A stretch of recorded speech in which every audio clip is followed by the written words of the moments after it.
they'll run away. Percy was soon mended, but one morning Thomas woke feeling ill. The Fat Controller sent him to the big station to see if they could make him better there, but it was no use. "Edward must check you to the works," the Fat Controller told him. Thomas felt very miserable. Then the Fat Controller went to see Duck. "I want you to go and help Percy and Chubby while Thomas is ill," he said. "Donald and Douglas will do your work here until Thomas comes back." Duck was delighted. He knew Percy already, and it wasn't long before he had made friends with Toby, Terence and Bertie. Percy, who was still cross with Thomas, was glad to have someone new to talk to. Even Annie and Clarabel were impressed. "Such nice manners," they told each other. "It really is a pleasure to go out with him." "Yes, quite agree, Annie."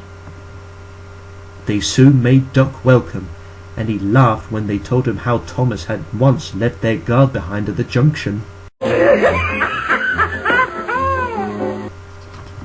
When Thomas came back, Annie and Clarabel told him how well Duck had managed.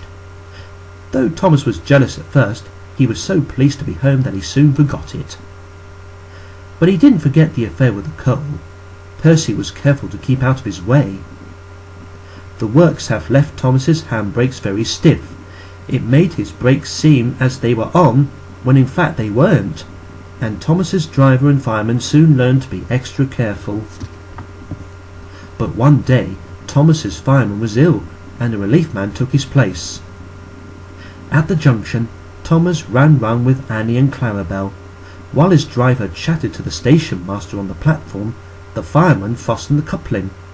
The driver had told him about Thomas's brake, but unluckily he had forgotten. When he had finished, with the coupling he joined the driver and station master on the platform. Thomas simmered happily. In the distance, Henry appeared. "Not long now," thought Thomas. At the moment, Thomas felt his wheels begin to move. He tried to stop, but he couldn't without his driver and fireman. He tried to whistle a warning, but he couldn't do that either. The guard shouted from the platform, but that did no good. The guard, driver and the fireman were all stranded, and the passengers were left on the platform staring. Thomas, Annie and Clarabel gathered speed out of the station. The empty coaches shrieked as they round the curve, but Thomas, with plenty of steam, kept on going. The signalman at the junction soon realized what had happened and sent a message along the line. An inspector prepared to stop the Runaway at the station near the airfield, where Harold the helicopter stood ready in case of emergency. But Thomas was still going much too fast.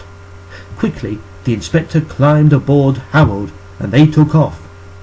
"I must get there in time, I must," he whirled anxiously. Below, Thomas was tiring. I need to stop," he panted wearily. Annie and Clarabel held back as they went uphill. As they neared the station, Thomas saw Harold land and the inspector run towards the platform, where he stood waiting. This time, Thomas entered the station slowly enough for the inspector to act. Running beside the train, he judged his moment, jumped, and scrambled into Thomas's cab. Then he put the brake hard on. With a sigh of relief, Thomas stopped. The inspector mopped his brow. "Phew," he remarked. Wearily, Thomas agreed with him.